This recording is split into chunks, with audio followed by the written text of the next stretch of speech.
Hi everyone! It's been a while since we last reviewed a mobile phone here at PCXTV. We've been running around here and there doing events and stuff, and a lot has happened with us, so we're really excited to be back. And on this episode will be very special. Not only will be giving you, well, not exactly give to you, not only will we feature, there you go, a great product today, but we will also be testing our new green screen! Yay! I look stupid right now, don't I? Daka sa akin, Justin.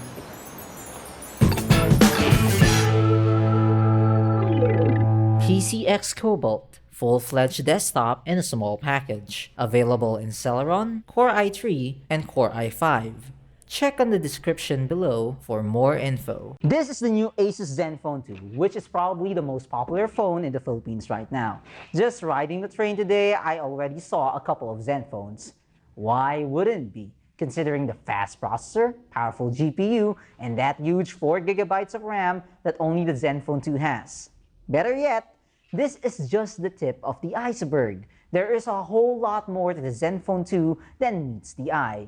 Let's take a closer look and see if the Zenfone 2 deserves all the attention. Take note that the Asus Zenfone 2 comes in a variety of flavors, each with slightly different specs and prices to match. You would not normally see this with manufacturers. Typical model lineup simply varies in storage capacity, such as with the iPhone and Galaxy phones. But with the Asus, not only did they differ on storage size, but in CPU and RAM capacity as well. We were lucky enough to get our hands on the top-of-the-line model, all thanks to our resident R&D guy for lending us his personal unit. Asus, if you are watching, we want demo units next time. No matter what you say, considering that the Zenfone 2 is the first smartphone with 4GB of RAM, it's still a budget phone. But being in a budget phone price range does not mean it delivers budget performance, as the Zenfone 2 is above and beyond its class level to the point of even exceeding flagship phones of today. Going to the build quality of the phone, Asus went with plastic as the overall main component of the device. But don't get me wrong, with its rounded edges, the curved back design, and metallic coating at the back cover, the overall build does not feel cheap. Not one bit. The back cover can be removed and will reveal dual SIM card slots and micro SD card slot. Note that the battery is not removable, so don't expect that you could be swapping batteries with this phone. One thing to notice about the Zenfone 2 is that it's big. Probably due to the huge bezels all over the already big 5.5-inch screen of the phone. It would have been much easier if the bezels were shrunk more for one-handed use, but that's just nitpicking on my part. The front is where you'll see a notification LED, earpiece, front-facing camera, capacitive buttons, and the usual sensors present on Android devices today. There are no buttons on the sides of the device. Buttons and ports are all on the top and bottom parts of the phone. On the top is the 3.5mm headphone jack beside the power button, and at the bottom is your micro USB port. At the back is the camera, flash, and speaker, and the volume buttons. Seems familiar? For the screen, the Zenfone 2 has a 5.5-inch IPS screen with a resolution of 1920 by 1080. That amounts to 403 ppi.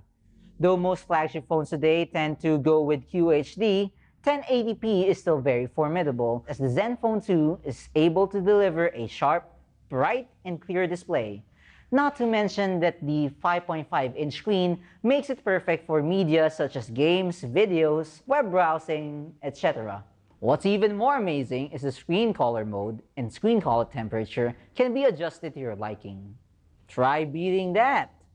Specs of the Zenfone 2 include basic wireless connectivity features such as Wi-Fi, Bluetooth, GPS, and NFC. Internal storage capacity varies between models with 16, 32, and 64 gigabytes, and even an option to expand storage via micro SD card by up to another 64 gigabytes.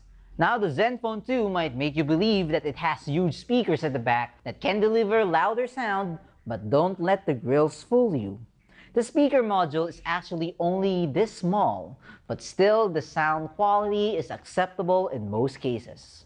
The Zenfone 2 has a 13 megapixel rear camera with a dual tone flash and an aperture of f2, and a 5 megapixel front camera which has an aperture of f2 as well. Like past Zenphones, it also has Asus's own Pixel Master for brighter photos even at low light situations. The camera interface is straightforward with usual settings like white balance, ISO, and even multiple shooting modes such as panorama, HDR, etc.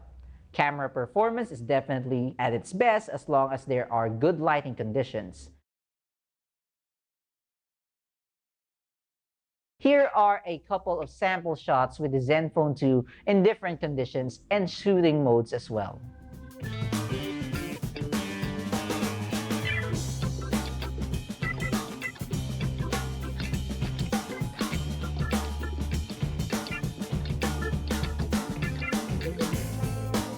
'For performance, the Zenfone 2 we have here is the top of the line, the one which houses an Intel Atom Z3580 quad-core processor for its CPU with a Power VR G6430 GPU and 4GB of RAM. All I can say is that it's definitely a beast when it comes to performance. Tasks like gaming, web browsing, and multitasking were all handled by the Zenfone 2 with intense speed and no sign of lag whatsoever. Benchmarks even indicate that the Zenfone 2 is comparable to flagship phones of today at half the price. Now that's a bold statement Asus wants to deliver. You don't need expensive smartphones to get the best, as the best can be affordable as well. The Zenfone 2 packs a 3000 mAh battery. We were a bit surprised of the outcome as we expected more out of the Zenfone 2's battery life. Fingers are pointing to Asus's pre-installed bloatware as the main reason, which quickly drains its battery. Hopefully an update would fix this in the future. At least the Zenfone 2 charges fast enough and will fill your battery to 60% in under 35 minutes, so that's a good trade-off. For software, the Zenfone 2 has Android 5.0 Lollipop under its hood, including all the optimizations included by Google with that OS. Downside is, like we found out, there are a lot of bloatware. Some are actually useful, like one-handed mode, gestures, themes, etc., while there are others that just make the overall experience too feature-heavy. That may turn off those who may prefer a simpler and lighter Android experience. But all in all, the Asus Zenfone 2 is terrific in all accounts and its hardware is fully packed. It's clearly worth the attention it's gotten here in the Philippine market especially, and we feel it might even convert some brand loyalists to Asus's great phone. The Asus Zenfone 2 is now available at all PC Express stores nationwide. It will be up on our website in a few days' time, so check it from time to time. But for now, contact your local PC Express store if you are interested. Thank you for watching. Click on the like button if you like this video, subscribe if you haven't yet, and check more videos from PCXTV. Do you have any suggestions on what product you would want us to review next? Leave it at the comments down below. My name is Emil. Let's do this again.